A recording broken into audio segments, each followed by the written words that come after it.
नमस्कार दोस्तों। दोस्तों आज हम बात करेंगे कि आपके चलने और दौड़ने के बाद पैरों में दर्द क्यों हो जाता है और इनके कारण क्या-क्या हैं और इसमें निवारण कैसे पा सकते हैं घर बैठे और अगर कुछ ज़्यादा दिक्कत हो तो आप इसमें किनसे कंसल्ट करना चाहिए? तो दोस्तों सबसे पहला आपने कुछ लोगों ने महसूस किया होगा कि जब आप ब्रिस्क वॉक या फिर रनिंग करते हैं, तो अचानक से कुछ देर चलने के बाद, कुछ किलोमीटर्स चलने के बाद पैरों में थकान-सी महसूस होने लगती है।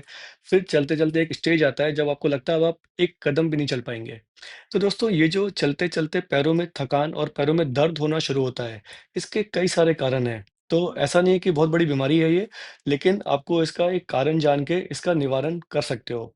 तो सबसे पहला दोस्तों इसमें जो सबसे कॉमन कारण होती है जिसकी वजह से पैरों में थकान और दर्द होना शुरू होता है, वो होता है क्रैम्प्स इन दी मसल्स।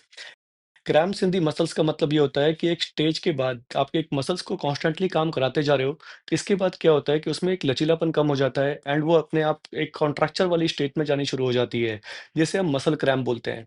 ये मसल क्रैम्प होने की वजह से दोस्तों, इसमें आपका धीरे-धीरे पैर में भारीपन आना शुरू होता है, फिर दर्द होना शुरू होता है, फिर एक स्टेज आती है जब मसल एकदम कॉन्ट्रैक्चर में चली जाती है एंड आप एक कदम भी नहीं ले पाते। ऐसे स्थिति में दोस्तों आपको रेस्ट करना चाहिए, आपको घर वापस आ जाना चाहिए। आपको एक कंसल्टेंट से मिलके कुछ मसल रिलैक्सेंट दवाई, साथ में कुछ एंकल एंड काफ मसल की स्ट्रेचिंग और स्ट्रेंथनिंग एक्सरसाइज करनी चाहिए। कुछ ही दिनों में आप दोबारा ब्रिस्क वॉकिंग एंड रनिंग के लिए तैयार हो जाते हो एंड आगे चल के you have to make sure कि आप थोड़ी एंकल की स्ट्रेचिंग और स्ट्रेंथनिंग एक्सरसाइज करें। उसके बाद as a warm up regime आप ये करके फिर आप brisk walking and running, jogging, jumping के लिए जाएँ, तो दोबारा ये मसल क्रैम्प वाली संभावना खत्म हो जाती है। दूसरा कारण दोस्तों इसमें एक और होता है जिसमें कि नर्व कंप्रेशन की वजह से काफ में कुछ कदम चलने के बाद दर्द होना शुरू होता है। इसे टिपिकली सियाटिका बोलते हैं एंड सियाटिका की वजह से ये जो दिक्कत आती है एंड इसे क्लॉडिकेशन बोलते हैं। इसमें दोस्तों कुछ कदम चलने के बाद हमारी जो रीढ़ की हड्डी में नस निकल रही है, सियाटिक नर्व के कुछ पार्ट्स निकल रहे हैं, वो नर्व दबती है कमर में एंड इसकी वजह से कुछ कदम या कुछ मिनट्स तो आप आराम से चल पाते हो। लेकिन कुछ कदम चलने के बाद आपके पैरों में एक टिंगलिंग, नमनेस वाली फीलिंग आनी शुरू होती है, भारीपन आना शुरू होता है। फिर धीरे-धीरे चलते-चलते एक स्टेज आता है जब आपको लगता है आप एकदम नहीं चल पाएँगे। फिर बैठते हैं लोग, बैठने के बाद फिर कुछ मिनट के बाद लगता है कि पैरों में दोबारा से जान आ गई, फिर चल पाते हैं। ये सियाटिका में दोस्तों आपको एक ऑर्थोपेडिक या एक न्यूरो से कंसल्ट करना चाहिए। सियाटिका एक डायग्नोज़ होनी चाहिए इसमें एक्स-रे, एमआरआई के द्वारा एंड इसके अकॉर्डिंगली इसकी सॉल्यूशन होनी चाहिए with lifestyle modification, exercise, medication. बहुत सीवियरिटी ज़्यादा है अगर सियाटिका की, तो ऐसे सिनेरियो में इसमें कुछ इंजेक्शंस या फिर ऑपरेशन की भी नीड पड़ती है। तो दोस्तों इसलिए दूसरा कारण सियाटिका की वजह से भी पैरों में दर्द होती है चलने के बाद एंड बहुत आराम से आप इसको ट्रीट कर सकते हो कंज़र्वेटिवली। बहुत सीवियर सियाटिका है, तो इसमें कुछ ऑपरेटिव सीन बनता है। तीसरा कारण दोस्तों इसमें आता है आर्टरीज़ की ब्लॉकेज।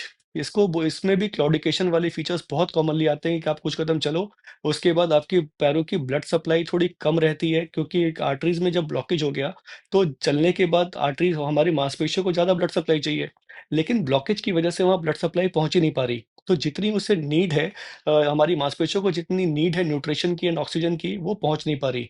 इसकी वजह से भी दोस्तों हमारे पैरों में थकान, दर्द होना शुरू हो जाता है एंड अगेन वो थोड़ी कॉन्ट्रैक्शन में चली जाती है एंड फिर आप चल नहीं पाते। ऐसे सिनेरियो में दोस्तों आपको एक अगेन कंसल्टेंट से मिलना चाहिए। इसके लिए आपको वैस्कुलर सर्जन से मिलना होता है। वो कुछ इसमें colour Doppler and CT angio करा के चेक करते हैं कि आपकी आर्टरीज़ ब्लॉक है कि नहीं है और है तो कहाँ है और है तो कितनी है। और इसके बेसिस पे दोस्तों इसमें या तो कुछ ब्लड थिनर की दवाइयों से या तो उस ब्लॉकेज को हटा के इसका इलाज किया जाता है। तो दोस्तों इस तरह से आप थर्ड प्रॉब्लम यानी कि आर्टरी ब्लॉकेज की वजह से जो पैरों में दर्द एंड थकान आता है चलने के बाद, आप इससे भी निवारण पा सकते हो बहुत ही आराम से। इसके बाद दोस्तों एक और थकान आती है जो सिंपल डेफिशिएंसी से आती है, न्यूट्रिशनल डेफिशिएंसी से। मोस्ट कॉमनली ये विटामिन डी एंड बी12 की डेफिशिएंसी से आ सकती है। ये सिंपल ब्लड टेस्ट से डायग्नोज़ हो जाती है एंड इस पे आप अपने सप्लीमेंट्स लेके आप इसको ठीक कर सकते हो। एंड इसमें विटामिन बी12 एंड डी3 का कोर्स चलता है आपके ब्लड टेस्ट के रिपोर्ट के मुताबिक और अब इसके साथ-साथ लेकिन एंकल की अगेन स्ट्रेचिंग और स्ट्रेंथनिंग एक्सरसाइज इक्वली इम्पोर्टेंस रखती है एंड दोनों के कॉम्बिनेशन के साथ आप इसमें विटामिन डी, बी12 की डेफ़िशिएंसी की वजह से जो क्रैम्प्स आते हैं, उससे भी घर बैठे-बैठे आराम से निवारण पा सकते हो।